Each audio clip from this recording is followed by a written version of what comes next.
오늘은 사과는 내가 한다, 용서는 그가 한다라는 제목으로 은혜 나누도록 하겠습니다. 우리는 살면서 많은 잘못을 하고 또 많은 사과를 합니다. 그리고 많은 경우 많은 용서를 받습니다. 근데 가끔은 쉽게 용서를 받지 못하는 경우도 생깁니다. 문제는 그때 일어나요. 처음에는 자기가 잘못했으니까 인정하고 사과합니다. 미안하다, 마음 용서해달라. 그리고 상대의 마음을 풀기 위해서 그 사람에게 호의를 베풀어요. 그 사람에게 선물을 하기도 하고, 그 사람이 뭐 해야 될 귀찮은 일을 대신해 주기도 하고, 되게 저자세로 자존심을 굽히고 처음에는 사과를 해요. 근데 그렇게 한 번, 두 번 호의를 베풀고 사과를 해도 상대의 마음이 완강해서 용서해 주지 않으면 점점 마음이 달라집니다. 점점 마음이 달라져서 상대의 굳건한 거절 앞에서 자존심이 하나둘 상하면서 사과를 거듭하다가 자신이 생각하기에 이 정도 잘못이면, 이 정도 사과면 충분하지 않았을까 하는 지점이 지나면서 점점 화가 나기 시작해요. 그래서 급기야는 내가 이렇게까지 했는데 적당히 하고 사과 받아줘야 되는 거 아니냐, 언제까지 이럴 거냐고, 됐다고 관두라고. 네, 보통 남녀 관계에서 많이 볼 수 있는 상황인 것 같아요. 잘못한 쪽은 되게 남자고요. 사과하다 지친 남자가 화를 내면 여자가 또 마주 화를 냅니다. 지금 잘못한 게 누군데 이러냐고. 그런 다음에 이제 대판 싸움이 일어나죠. 흔히 볼 수 있는 얘기예요. 근데 어쨌든 다시 남녀를 떠나서 사과하다가 지쳐서 화를 낸다, 이 사실에 한번 주목해 보길 원해요. 사과한다 지쳐 화를 낸다는 사람에게 있어 사과는 자기가 잘못했음을 인정하고 상대에게 미안함을 표현함과 동시에 상대에게 나를 용서할 것을 촉구한 행위예요. 좀 더 나아가서 말한다면 상대에게 나를 용서할 것을 다소나마 강제하는 행위예요. 내가 사과하는데 너 이래도 날 용서 안 할 거냐, 너 나를 용서해야만 한다, 너 나를 용서하지 않으면 네가 속 좁은 거다, 이걸 어필하는 행위예요. 보통 이러는데 이 사과, 용서 모두 관계 문제라는 점에서 아예 이해가 안 되는 건 아니에요. 왜냐하면 그 둘 다 일단 기본적인 관계, 아까 말했듯이 연애의 관계든 아니면 그냥 단순한 친분 관계든 둘 다 호의를 가진 사람들이고, 서로에게 상대가 나에게 호의를 가져줄 것을 기대하는 그런 관계고, 그러니까 이런 내가 잘못을 해서 이제 관계가 약간 다소나마 파탄이 났지만, 근데 내가 사과를 하고 내 쪽에서 성의를 보이면 그쪽에서도 관계를 회복하기 위해서 다소나마 마음을 품고 용서해 주기를 기대하는 것, 나쁜, 아예 맥락이 안 맞는 얘기는 아닌 것 같아요. 그래서 그냥 신뢰로 생각해 봤을 때 사소한 문제 가지고 내가 생각할 때 사소한 문제, 그렇게 크지 않은 문제 가지고 잘못했을 때 10번이고 20번이고 계속 그 사람이 나를 정죄하고 그 사람이 나를 공격하고 내 사과도 받아들이지 않고 그냥 외면한다, 그러면 이 사람 그냥 나랑 관계를 끝내고 싶구나, 그냥 헤어지고 싶구나, 이렇게 생각할 거예요. 그래서 충분히 사과했다, 그 사과가 충분하느냐 아니냐는 떠나서 충분히 사과했을 경우에는 그 사람에게, 충분히 사과했느냐 아니냐는 다른 문제겠지만, 충분히 사과했다면 그 사람이 나에게 용서를 할 것을 기대하는 거는 보통 일반적인 관계에서는 크게 나쁘지 않은 것 같습니다. 근데 그 관계가 좀 다른 관계라면, 한쪽이 일방적인 우위 혹은 주도권을 점하고 있는 관계라면 어떨까요? 한쪽이 종이고 한쪽이 주인이라면, 그럼 종이 주인한테 잘못을 저지른 다음에 미안합니다, 죄송합니다 한 다음에, 주인님 내가 이렇게 사과했는데 주인님이 날 용서하지 않을 수 있습니까 하고 대들 수 있나요? 주인이 나를 용서해야 된다고 강제할 수 있나요? 이때는 사과의 모습이 달라져야 한다고 생각해요. 자, 오늘 본문을 보면 우리가 볼 수 있는 가장 극단적이고 완벽하고 전적인 사과의 모습, 회개의 모습을 볼 수가 있어요. 물고기 뱃속에서 구원을 받은 요나가 니느웨를 딱 하루, 돌아보는 데만 3일길 걸린다는 그 니느웨를 딱 하루 지나면서 복음을 전해, 하나님이 명하신 심판의 경고를 했어요. 40일 지나면 니느웨가 무너질 것이다 라고 경고를 했어요. 그러자 정말 놀라운 회개의 역사가 일어나요. 사흘거리예요. 돌아가는 데만 사흘거리예요. 근데 딱 하루 전했으니까 얼마나 많은 사람 들었겠어요? 니느웨 사람 중에 극히 일부가 들었어요. 그것도 제가 볼 때는 중추 세력, 정말 오피니언 리더들이 들은 게 아니라 그냥 지나가다가 얻어 걸린 사람만 들은 것 같아요. 왜냐하면 나중에 보면 왕도 이 일을 전해 듣고라고 했잖아요. 이 요나가 지혜롭게 정말 전략을 잘 세워서 그래 내가 효율적으로 전해야지 하고 오피니언 리더들, 왕들, 권세자들한테 전해서 그 사람들한테 퍼진 게 아니라 그냥 극히 일부가 한테만 전했는데 그 일부가 입소문으로 옮긴 얘기가 니느웨 전체에 영향을 미친 거예요. 그래서 그걸 들은 그 요나의 경고를 들은 사람들이 회개를 하기 시작합니다. 아주 전적인 회개를 하기 시작하는데 사람들이 금식을 하나님을 믿고 금식을 선포하고 높고 낮은 자를 막론하고 굵은 베옷을 입어요. 그 일을 전해드는 왕과 그 대신들도 갑자기 마음이 무너져 갖고 조서를 발표해서 모든 사람들이 회개하라고, 모든 짐승까지도 회개하라고, 굵은 베옷을 입고 금식하라고 이렇게 선포해 버립니다. 정말 놀라운 하나님의 역사예요. 이 역사는 5절부터 이제 9절까지 있는 이 놀라운 역사를 크게 세 가지 특징을 볼 수 있는데, 첫 번째는 높고 낮은 누구나, 니느웨에 온 사람들, 아니 짐승까지도 회개했다. 회개를 촉구했다는 거예요. 뭐냐면 이것은 전적인 백성의 전적인 회개, 전적인 하나님 앞에 돌이킴이에요. 무슨 얘기냐면 니느웨 사람들 중에도 분명히 나쁜 사람, 착한 사람 있었을 거예요. 아니 조금 다시 말하면 나쁜 사람 그리고 좀 덜 나쁜 사람, 그래서 주변 사람들한테 그 정도면 착하다라고 생각하는 말을 듣는 사람이 있었을 거예요.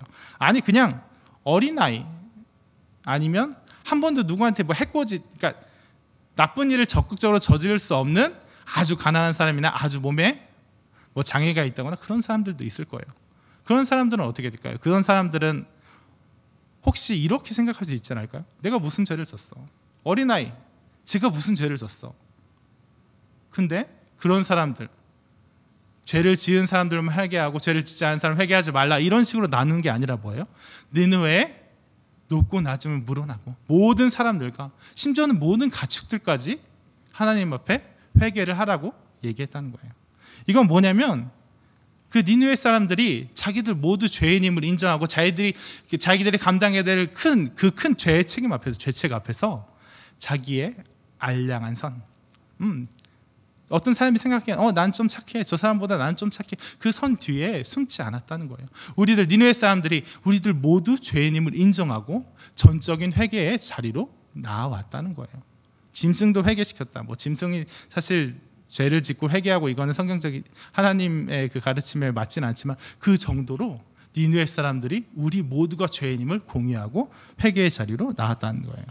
우리 두 번째는 9절에 보시면 하나님이 뜻을 돌이키고 그 진노를 그치사 우리가 멸망하지 않게 하시리라, 그러지 않을 줄 우리가 알겠느냐 한지라 하고 기대하는 그 기대의 근거가 뭐냐면 우리가 악한 길과 손으로 행한 강포에서 떠날 것이라, 우리가 떠난 것을 보시고 행동으로 직접 돌이켰다는 거예요. 우리가 그냥 죄송했습니다, 잘못했습니다, 우리가 회개합니다 하고 그런 고백들이 그냥 고백에서 그치는 것이 아니라 내가 미안한 마음을 가지고 죄책감을 가지고 그래 좀 잘 살아야지 하는 그런 마음에 그치는 것이 아니라 정말 그들이 돌이켜서 실제적으로 그 죄의 자리를 떠나는 데까지 이르렀다는 거예요. 회개라는 건 원래 그래요. 회개란 원래 그 사람들이 하나님의 길을 떠났음을 인정하고 하나님의 길로 돌이키라고 하는 그 운동력이 전적으로 그 사람의 모든 것을 바꿔서 그 사람의 행동까지도 열매로서 바꾸는 거예요. 삭개오가 돌이켰던 거 기억해 보세요. 삭개오가 예수님 만나서 예수님 영접하고 은혜 받은 다음에 예수님 앞으로는 착하게 살겠습니다, 내가 죄송합니다, 내가 미안한 마음 가지고 앞으로는 착하게 살려고 노력했습니다 하고 그 마음이, 회개하려는 마음이 살짝 들었다가 사라지는 것이 아니라 어떻게 해요? 실제적인 행동으로 나타나잖아요. 내 재산의 반을 가난한 사람들을 위해서 주겠습니다, 내가 누구에게 투색질한 게 있으면 4배나 갚겠습니다. 우리가 종종 실패하는 거 뭐죠? 회개하고 하나님한테 자기 죄를 아뢰고 참회를 하고 그 다음에 다시금 옛날 습관으로 돌아가는 경우가 너무나 많아요. 개가 토한 것을 다시 먹는다는 성경 구절도 있는데, 우리가 정말 하나님 앞에 진정으로 회개를 한다는 거, 돌이킨다는 거, 그냥 마음의 돌짝밭에, 이 비유를 쓰면 안 되는데 아무튼 잠깐 피었다가 지는, 돌짝밭에 피었다 지는, 가시밭길에 피었다 지는 그런 싹들처럼 그냥 내 마음에 잠깐 미안함을 가지고 내가 하나님 앞에 잠깐 미안함을 아뢰고 그래서 하나님한테 잠깐 내 마음을 열어 보인 다음에 다시금 내 자리로 돌아가서 잊어버리는 것이 아니라 내가 하나님의 길을 벗어났습니다, 내가 하나님 앞에 죄를 지었습니다, 내가 범죄하고 있었습니다, 내가 이 다른 길로 가고 있었습니다 하는 것을 전적으로 인정하고 하나님의 길을 바라보고 전적으로 그 길을 돌이키는 거예요. 그 길을 돌이키는 거 반드시 행동으로 나타날 수밖에 없는 그런 전적인 행동이에요. 전적인 역사의 사건이에요. 그리고 마지막으로 제가 오늘 특별히 강조하고 싶은 특징이 있는데, 세 번째는 아까 읽은 9절이에요. 니느웨 사람들이 이렇게 전적인 회개를 하고 모두가 정말 크나큰 회개의 모습을 보이고 실제적인 행동으로서도 정말 자기의 길을 돌이켜서 그 강포에서 악에서 떠났는데, 그 다음에 하는 말이 정말 저는 멋있다고 생각해요. 9절, 하나님이 뜻을 돌이키시고 그 진노를 그치사 우리가 멸망하지 않게 하시리라. 그렇지 않을 줄을 누가 알겠느냐 한지라. 내가 이렇게 회개했으니까, 내가 정말 이렇게 악에서 떠났으니까 하나님 나를 용서하실 거야가 아니라, 영어로 읽으면 더 뜻이 분명해지는데 제가 발음이 안 좋으니까 처음 네 마디만 들려드릴게요. Who knows? 누가 알겠느냐? God may. 하나님이 may, 그 다음에 하나님이 뜻을 돌이키셔서 우리를 용서하실 수도 있다. 혹시 모르지 않느냐? 하나님이 하실 수도 있어, 용서하실 수도 있어, 이 얘기예요. 누가 알겠느냐? 하나님께서 그 마음을 돌이키사 우리를 그 심판에서 구원의 심판을 그치실지도 모른다. 그렇다면 우리가 살아날 것이다. 네, 세 번역은 이렇게 되고 있어요. 이거는 뭐 가능성의 문제로 여길 수도 있어요. 하나님이 구원하실지 안 하실지 몰라. 근데 구원하실 거 바라보고 나아가 가능성의 문제로 여길 수도 있어요. 하지만 가능성의 문제임과 동시에 뭐죠? 이 구원이, 이 용서가, 이 죄사함이 전적으로 하나님께 있다는 거예요. 내가 죄를 회개했으니까, 내가 이렇게 돌이켰으니까, 내가 이렇게 이런 모습 보여줬으니까, 하나님 내가 이렇게까지 했는데 저 용서해 주실 거죠가 아니라, 하나님, 저는 하나님의 처분만 기다리는 죄인입니다. 죄인된 종입니다. 하나님 앞에 납작 엎드려서 제가 하나님한테 구할 것 단지 하나님의 자비뿐입니다. 하나님, 제 죄를 용서하시고 말고는 하나님께만 있습니다 하고 고백하는 거예요. 이게 얼마나 큰 회개의 모습인지 모르겠어요. 내가 잘했으니 용서가 다소나마 당연하다는 것이 아니에요. 내가 이 회개의 용서의 사건에서 조금이라도 공로가 있다고 얘기하는 것이 아니에요. 이것이 전적으로 하나님의 주권임을 고백하고 주인의 자비를 기다리는 거예요. 이렇게 니느웨가 큰 모습을, 회개의 모습을 보여줬는데, 안타깝게도, 정말 가슴 아프게도 그 니느웨와 오히려 극명한 대조를 이룬 사람이 있어요. 누구죠? 바로 요나예요. 요나, 하나님 앞에서 고집부리다가 하나님에게 불순종의 죄를 저지르다가 기어이 하나님께 얻어맞고 돌아온 요나. 이렇게 돌아와서도 되게 불성실하잖아요. 돌아보는데, 그냥 삥 돌아보는 데만 3일길이 걸리는 니느웨예요. 큰 성읍이에요. 거기서 그 요나가 하나님이 주신 사명에 정말 내가 목숨 바쳐 충성해야지라는 마음이 있었으면, 아니 그냥 돈 받고 하는 일이어도, 그냥 흔히 말하듯 그냥 고용 관계에서 나타나는 그 정도 설실성만 있었어도, 심판 예고된 40일 내내가 아니더라도 최소한 한 번쯤은 다 돌아봤어야 되지 않겠어요? 최소한 사흘길 정도는 전해야 되지 않겠어요? 최소한 한 사람이라도 지나가다 듣게끔 한 번쯤이라도 다 구석구석 다니면서 전해봐야 되지 않겠어요? 최소한 왕궁으로 가서 왕에게, 가장 영향력 있는 왕에게 복음을 전할, 심판의 경고를 전할 그런 정도의 성실성을 보여야 되지 않겠어요? 근데 아니에요. 그냥 하루길 내가 하나님한테 맞고 돌아와서 그냥 생색만 낸 거예요. 그냥 안 할 수 없으니까 최소한만 한 거예요. 요나는 니느웨 사람들 사실 돌아오기를 그때까지도 원하지 않고 있었기 때문이에요. 4장 보면 또 나오잖아요. 요나가, 니느웨 사람들이 돌아오니까 요나가 어때요? 기뻐하는 게 아니라, 내가 이 사역을 이뤘던 애가 아니라 화를 내요. 매우 싫어하고 분내면 나 차라리 하나님, 내가 이럴까봐, 내가 이 사람들이 이렇게 회개할까봐 내가 안 한다 그랬잖아요. 차라리 날 죽여주세요 이러잖아요. 이거는 그리고 그냥 싫습니다가 아니라, 그냥 싫습니다의 의미가 아니라, 이거는 제 4장 3절을 잠깐 읽겠습니다. 여호와가 원하건대 이제 내 생명을 거두어 가소서, 하는 것보다 죽는 것이 내게 나음이니이다 하니 하고 고백하는데, 이거는 그냥 싫습니다가 아니라 이전에 엘리야의 고백, 엘리야가 했던 얘기를 그 형태를 딱 그대로 의도적으로 따온 거예요. 뭐죠? 이세벨의 낯을 피해서 엘리야가 갔을 때 엘리야가 고백한 그 얘기를. 이건 뭐냐면, 하나님, 내가 하나님께 충성했는데 내가 하나님의 이 공의가 이루어져야 된다고 기도하는데 이 현실은 이루어지지 않지 않습니까? 내가 바알과 아세라 선지자 막 이렇게 물리치고 하나님의 뜻을 막 구했는데 정 하나님 사명 감당했는데 뭐죠? 그 뒤에 돌아온 건 막 놀라운 변화의 역사가 일어나고 아합과 이세벨이 회개하고 내가 정말 크나큰 사명의 성취자로서 바로 서는 게 아니라 그렇게 큰일 했는데 바로 이세벨 앞에서 이세벨이 죽인다고 하니까 무서워서 도망가야 되고 이러지 않습니까? 하나님의 그 공의와 내가 겪고 있는 현실의 괴리가 너무나 커서 나 정말 괴롭습니다. 나 차라리 죽여주십시오 하는 그거예요. 요나의 고백, 요나가 이렇게 고백한 얘기는 뭐냐면 하나님, 내가 니느웨 사람들 구원받는 거 싫습니다. 그거 분합니다. 그래서 내가 죽어야겠습니다가 아니라 하나님, 이거 뭔가 잘못됐습니다. 하나님, 이거 잘못하셨습니다. 이거 너무나 잘못돼서 나 그 괴리가 너무나 커서 나 너무나도 괴롭습니다. 나 하나님 잘 못 믿겠습니다. 나 죽고 싶은 생각까지 듭니다. 이런 얘기예요. 하나님을 비난하고 있는 얘기예요. 하나님께서 그에게 이제 성내는 것이 옳으냐, 너에게 영어로 뭐 라이트라는 표현을 쓰시면서 성내는 게 옳으냐, 그런 권리가 너한테 있느냐 이렇게 얘기하시는데 요나 나중에 나온 얘기지만 있다 그래요. 하나님 잘못하셨고 나 하나님한테 화낼 권리 있다는 거예요. 아무튼 그래서 요나는 이렇게 생각하는 거예요. 니느웨 용서받으면 안 된다고. 니느웨 하나님이 용서하신 거 잘못되었다고. 그건 왜 그래요? 저놈들은 용서받지 못할 놈들이니까. 니느웨가 당시 이스라엘에게 정말 많은 강포와 폐악을 저질렀으니까. 저놈들은 죄인인데 너무 죄가 많아서 용서받지 못할 정도로 끔찍한 죄인이니까.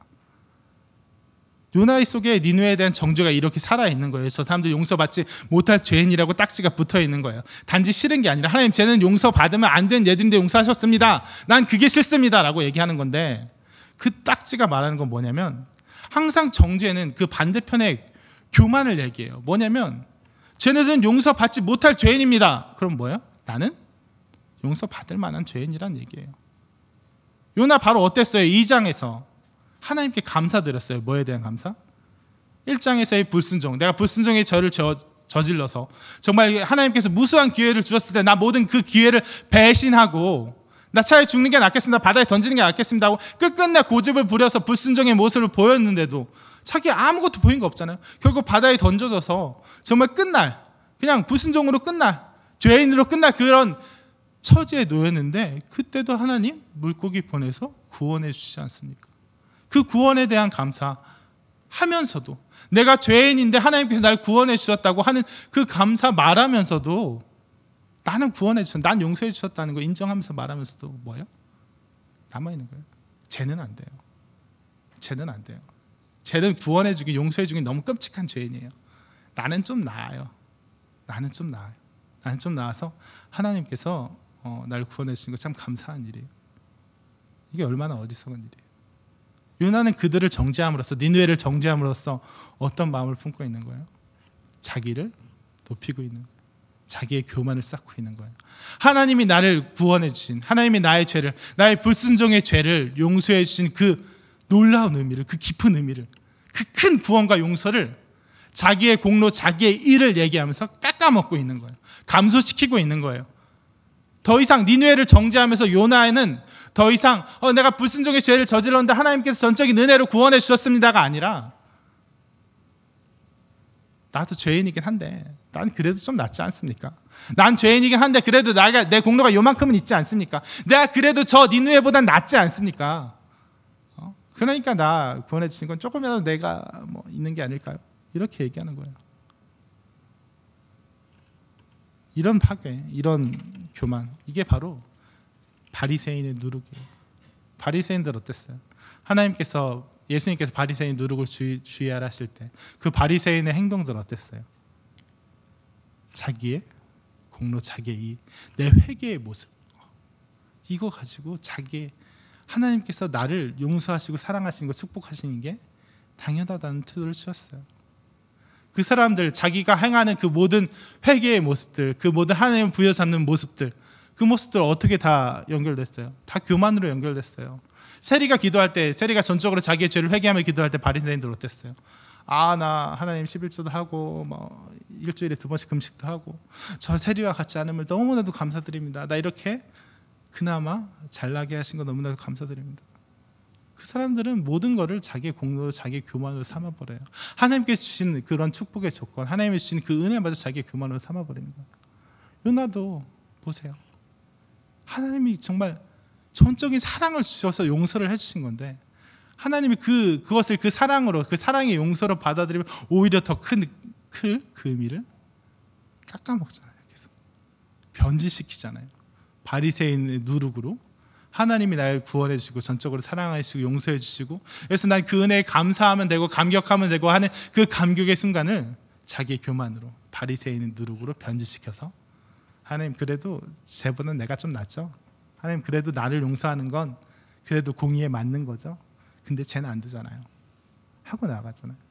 그러니까 바로 이 장에서 정말 하나님이 날 구원해 주신 것에 대한 감사, 깊은 감사의 기도, 정말 아름다운 아름다운 고백을 했던 요나가 어떻게 돼요?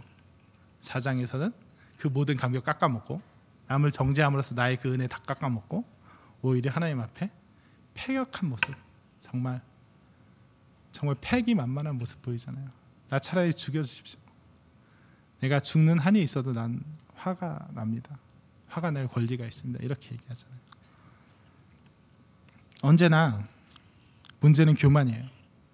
언제나 문제는 자기 의와 자기 공로를 탐하는 그 모습이에요.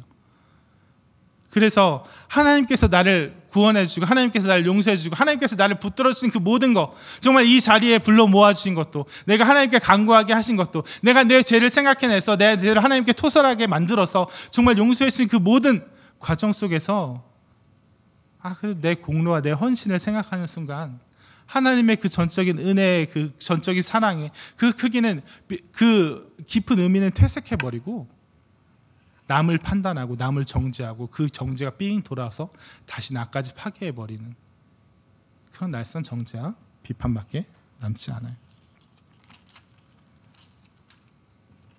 이거를 부끄러운 얘기지만 우리 자신들한테도 한번 생각해 봤으면 좋겠어요. 하나님께서는 죄인 중에 괴수된, 바울의 고백이죠. 죄인 중에 괴수된 나를 용서해 주셨어요. 나를 용서해 주셨어요. 근데 주변에 다른 사람을 보면서 나도 용서해 주셨는데 저 사람은 당연히 용서해 주실 거예요. 전 그런 마음을 가지고 살면 남 정죄 안 할 수 있다고 생각해요. 내가 받은 구원의 의미, 내가 받은 그 구속의 의미, 내가 받은 용서의 의미를 생각하세요. 내가 볼 수 있는 죄의 무게, 사실 스스로가 죄의 무게 제일 잘 알잖아요. 제 죄 얼마나 큰지 잘 알잖아요. 그리고 그 용서해 주신 거 그 큰 의미를 알아요. 근데 물론 저 사람이 나보다 더 범죄했을 수 있어요. 더 죄의 크기가 제각각일 수 있는데, 근데 그 사람이 나에게 최소한 나에게 노출시키는 죄의 분량은 어때요? 조금밖에 안 돼요. 나한테 이만큼의 죄가 있어서 이만큼을 용서해 주신 그 구원의 의미가 얼마나 큰 건지 알고 있는데 그 사람 안에 얼마나 숨어 있는지는 모르겠는데 아무튼 어쨌든 노출시키는, 그 사람이 나한테 노출시키는 죄의 크기는 이만큼밖에 안 되잖아요. 그 단면밖에 안 되잖아요. 그 사람의 죄를 어떻게 들어가서 봤어요? 그 큰 죄의 크기를 다 봤어요? 그래서 그걸 가지고 평가하는 거예요? 모든 죄의 크기를 각각 재갖고 평가하는 거예요? 아니잖아요. 그냥 그 사람도 나에게 노출시킨 짤막한 죄의 단면 가지고 내가 정죄하고 내가 판단하는 거잖아요. 그 사람 잘못되었다고 얘기하는 거잖아요. 그럼으로써 그 사람의 작은 죄의 단면, 그 티끌을 가지고 내 들보보다 더 무겁게 생각해서 저 사람은 안 되는 사람이야. 저 사람은 혼나야 될 사람이야. 저 사람 안에 예수 그리스도가 있는지 난 모르겠어. 막 이런 얘기까지 하잖아요. 이게 얼마나 악독한 얘기예요.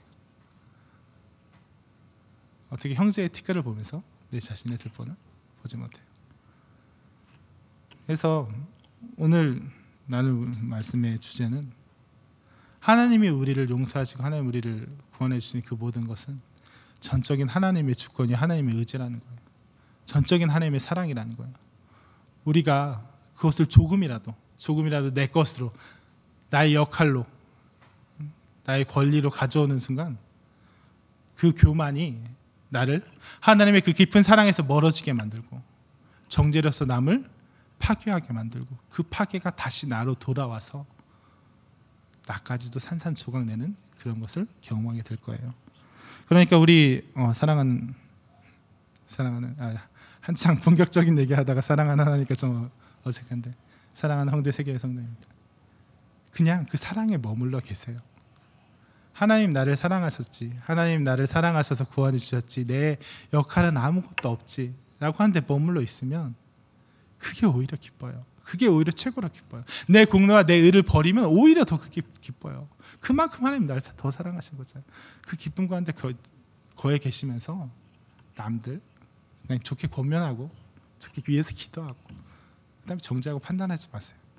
하나님이 나의 이 큰 죄악도 용서해 주신 하나님이 그 사람의 그 사람이 보여준 그 짤막한 죄악 가지고 왕 가타부타 분란을 일으키길 원치 않으실 것 같아요. 그래서 바로 하나님께서 4장에 이제 내일 황운의 목사님께서 정말 은혜의 말씀 전해 주시겠지만 니느웨가 용서받았던 거 4장 마지막 절에 보면 하나님이 내가 어찌 아끼지 아니하겠느냐 하시니라. 아끼기 때문이에요. 자기가 자기 판단으로 자기 교만으로 나 같은 요나는 이렇게 하나님 앞에서 패악을 부리지만 니느웨가 하나님 그냥 구원해 주세요. 하나님 그냥 구원해 주시길 그냥 기다립니다. 혹시 자비를 보여줄까 기다립니다. 믿고 나갈 때 뭐라는 소리 들어요? 내가 너를 사랑한다, 내가 너를 아낀다 이 얘기 듣잖아요. 그러니까 자기의 공로랑 자기의 의가 내 판단이 아니라 하나님, 그저 하나님 저에게 긍휼하심으로 자비하심을 보여주시길 기대합니다. 사랑받기 기대합니다. 그냥 기다립니다 하고 나갈 때 여지없이 들으실 거예요. 하나님께서 너를 사랑한다는 그 말씀을. 네, 그 말씀대로 우리 홍대세교회가 그런 사랑으로 그런 기대로 바로서는 홍대세교회 모든 성도님들 됐으면 좋겠습니다. 다 같이 기도하겠습니다. 지금 이 순간 기도할 때는 내가 하나님 앞에 나를 내려놓을 때, 아니 내 삶의 모든 순간에서 정말 하나님께서 날 사랑하셔서 정말 전적으로 하나님의 사랑으로 인해서 전적으로 하나님의 사랑으로 인해서 나를 구원하시고 나의 모든 죄를 용서하시고 나를 하나님이 이끄시는 그 자리를 이끌어 가시는 그 모든 은혜를, 그 사랑을 내 삶 모든 순간에서 끊임없이 되새기게 해달라고. 그래서 내가 구원받은 그 큰 사랑, 그 은혜 까먹고 마치 내가 여기 이 자리에 있는 건 내 의도인 양, 내 공로인 양 그걸 가지고 남을 비판하고 정죄하는 것이 아니라 매일매일 내 안에 흘러넘치는 그 사랑으로, 그 은혜로 그 모든 상황들을, 그 모든 사람들을 내 마음에 품을 수 있게 해달라고. 그리하여 내가 하나님의 그 깊은 사랑의 은혜의 자리에 들어갈 수 있게 해달라고. 다 같이 기도하시겠습니다.